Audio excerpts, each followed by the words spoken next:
नमस्कार दोस्तों, स्वागत है आप सभी का हमारे चैनल योगदान एकेडमी पर। जैसा कि आप सभी जानते हैं कि हमारी योगदान एकेडमी का एकमात्र ध्येय है कि आपकी सफलता में हमारा योगदान सुनिश्चित हो। तो उसी क्रम में आगे बढ़ते हुए आज हम आपके लिए लेकर आए हैं परीक्षा धाम श्रृंखला का 55वां चैप्टर है, जिसमें हम मध्य प्रदेश की गुफाओं के बारे में पढ़ेंगे। तो अगर आपने कभी पहले पीवाईक्यू को एनालिसिस किया है, पीवाईक्यू को देखा है, तो आप पाएंगे कि प्रतिवर्ष कम से कम एक क्वेश्चन आपको इस चैप्टर से एग्जाम में देखने को मिलता है। तो परीक्षा के नज़रिए से काफ़ी इंपॉर्टेंट हो जाता है, क्योंकि 2 पेज का सिर्फ चैप्टर है, पूरा 2 पेज का टॉपिक है और कम से कम एक क्वेश्चन को आपको सही करा के देगा। तो इसमें हम पढ़ेंगे बाघ केव्स के बारे में, भरथरी केव्स के बारे में, भीमबेटका और भी अदर केव्स के बारे में। तो क्या होता है कि एग्जाम में कैसा प्रश्न बनता है, सबसे पहला सवाल आपके मन में यही आना चाहिए। तो एग्जाम में जो प्रश्न बनता है तो सबसे पहले आपको यही पूछेंगे कि यह केव्स मध्य प्रदेश के किस ज़िले में देखने को मिलती है। दूसरा प्रश्न बनता है कि जैसे भीमबेटका केव है या फिर बाघ की केव है, तो बाघ के केव में कितने प्रकार के केव हैं या फिर उनके नंबर वगैरह पूछ लेते हैं, तो हम उनको भी देखेंगे। तो जो केव्स या गुफाएं ज़्यादा फेमस है हम उनमें डिटेल्ड में पढ़ेंगे और बाकी नाम बस पढ़ के जिला पढ़ के निकल जाएंगे, क्योंकि एग्जाम के नज़रिए से हम यही करेंगे और इससे ही आपका प्रश्न बन जाएगा। इसकी 99% गारंटी है। तो चलिए चलते हैं, मार्च की केव्स को पूरा करते हैं। तो धर्मराजेश्वर की केव आपको कहाँ देखने मिलती है? मंदसौर में। भरथरी केव, राजा भरथरी ने कहाँ पे शासन किया? उज्जैन में शासन किया है, इसलिए इनकी केव्स कहाँ से देखने मिलती है? उज्जैन में। बाघ केव कहाँ पे देखने मिलती है? धार में, और यहाँ पे लोहानी केव भी देखने को मिलती है।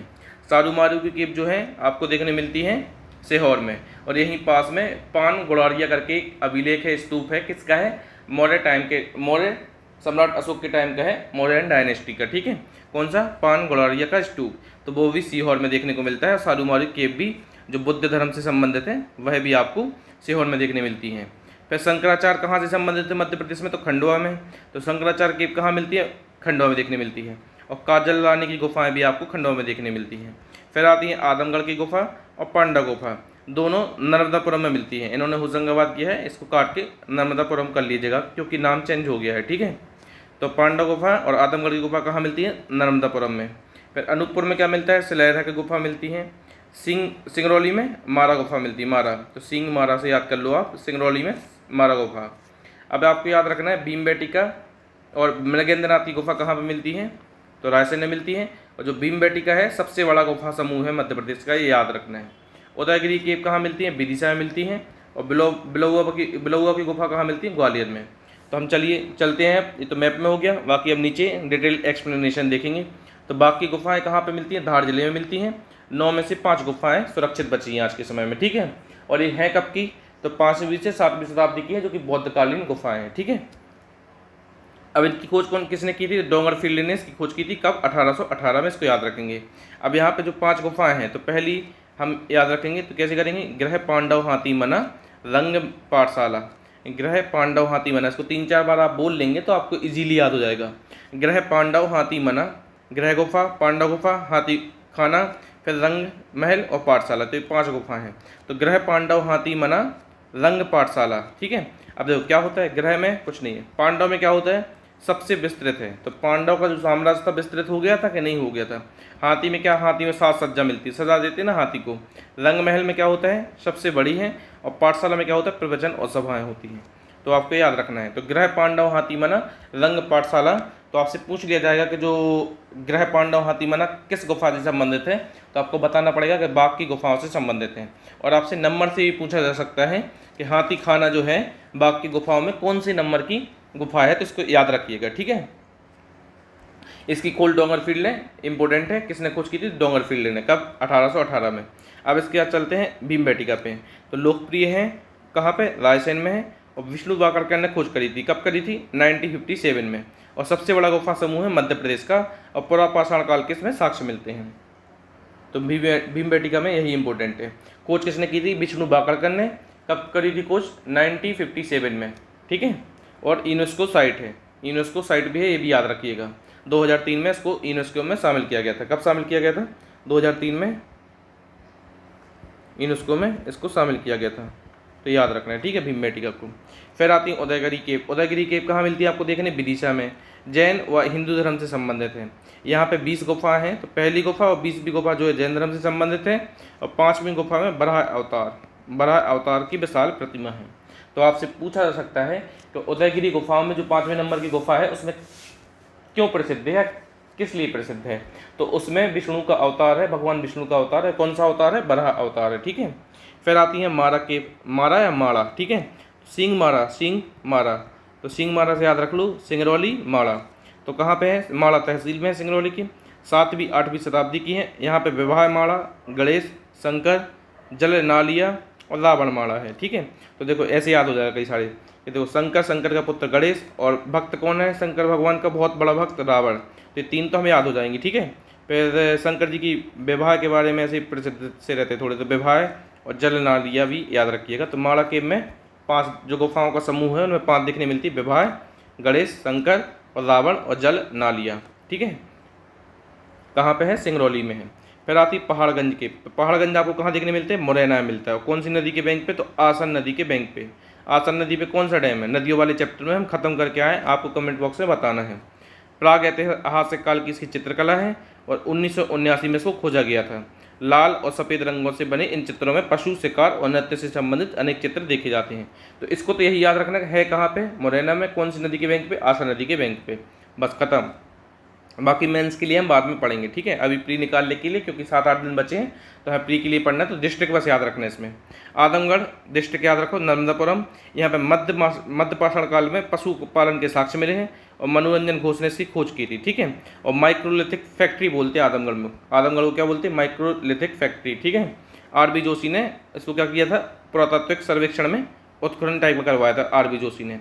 मनोरंजन घोष ने इसकी खोज की थी। फिर आती है मृगेंद्रनाथ की गुफाएं, तो कहाँ पे मिलती हैं, रायसेन के पाटनी गांव में। जैन धर्म से संबंधित हैं, दुर्लभ रॉक पेंटिंग्स मिलती है जिनकी खोज 2009 में हुई थी। तो यह गुफाएं अभी खोजी गई हैं, ठीक है, 2009 में। भरथरी केव कहाँ पे, उज्जैन में है। परमार वंश के शासकों ने 11वीं शताब्दी में इनका निर्माण करवाया था और रंगीन चित्रकारी इसमें देखने को मिलती है। फिर आती शंकराचार्य की गुफा, जो कि ओमकारेश्वर खंडवा में देखने को मिलती है। गुरु गोविंद पदाचार की गुफाओं के नाम से जाना जाता है। तो इन गुफाओं को किस नाम से जाना जाता है, गुरु गोविंद पदाचार के नाम से जाना जाता है। 108 फीट ऊंची आदि शंकराचार्य की प्रतिमा ओमकारेश्वर में स्थापित की गई है। तो 108 फीट की है, ओमकारेश्वर में स्थापित की गई शंकराचार्य की प्रतिमा। और शंकराचार्य की गुफा कहाँ पे है, तो ओमकारेश्वर खंडवा में, इसको याद रखेंगे, ठीक है। फिर इसके बाद बिलौआ की गुफा कहाँ पे है, ग्वालियर में है और शैव धर्म से संबंधित है, भगवान शंकर के धर्म से संबंधित है। फिर आती सिद्धांचल गुफाएं, तो उरवई घाटी ग्वालियर में है। जैन गुफा स्मारक और मूर्तियां हैं। मारा की गुफा सिंगरौली में है, बौद्धकालीन है। सिलहरा की गुफा अनूपपुर में है, सिलहरा अनूपपुर। और पांडवकालीन है। पांडव की कहाँ पे, पचमढ़ी में है, महाभारतकालीन है। काजल रानी की गुफा आपको खंडवा में देखने मिलती है। इसके निकट ही सप्तमात्रका गुफा, तो सप्तमात्रका गुफा कहाँ पे है, खंडवा में, तो इसको भी याद रखना, ठीक है। फिर लोहानी केव कहाँ पे, मांडूधार में है। सारूमारू केव आपको सीहोर में देखने मिलती है, बौद्धकालीन है। धर्मराजेश्वर गुफा कहाँ पे है, मंदसौर में है और मालवा का एलोरा बोलते हैं इसको, ठीक है। आपचंद केव आपको सागर में देखने मिलती है, गधेरी नदी के किनारे। फिर आती है राधा देवी की गुफाएं, छिंदवाड़ा में देखने मिलती है। शिवरात्रि पर प्रतिवर्ष मेला लगता है, ठीक है। जटाशंकर की गुफा कहाँ देखने मिलती है, पचमढ़ी में। तो जटाशंकर की गुफाएं पचमढ़ी में देखने मिलती हैं। अब हम थोड़ा सा देख लेते हैं विष्णु बाकड़कर जी को, जिन्होंने किसकी खोज करी थी, जिन्होंने भीमबेटका की खोज की थी, ठीक है। तो इनको थोड़ा सा हम देख लेते हैं। तो 4 मई 1919 को इनको जन्म होता है। कहाँ होता है, मध्य प्रदेश के नीमच शहर में, ठीक है। ये आर्कियोलॉजिस्ट होते हैं, चित्रकार होते हैं और इतिहासकार भी होते हैं। 1953 में भारतीय कला भवन की स्थापना करते हैं उज्जैन में। 1957 में क्या करते हैं, भीमबेटका की खोज करते हैं। और भीमबेटका कब शामिल हो जाते हैं यूनेस्को में, तो 2003 में। फिर 1964 में कायथा की भी खोज करते हैं। कायथा क्या है, पहला ताम्रपाषाणकालीन शहर है। कायथा क्या है, फर्स्ट ताम्रपाषाण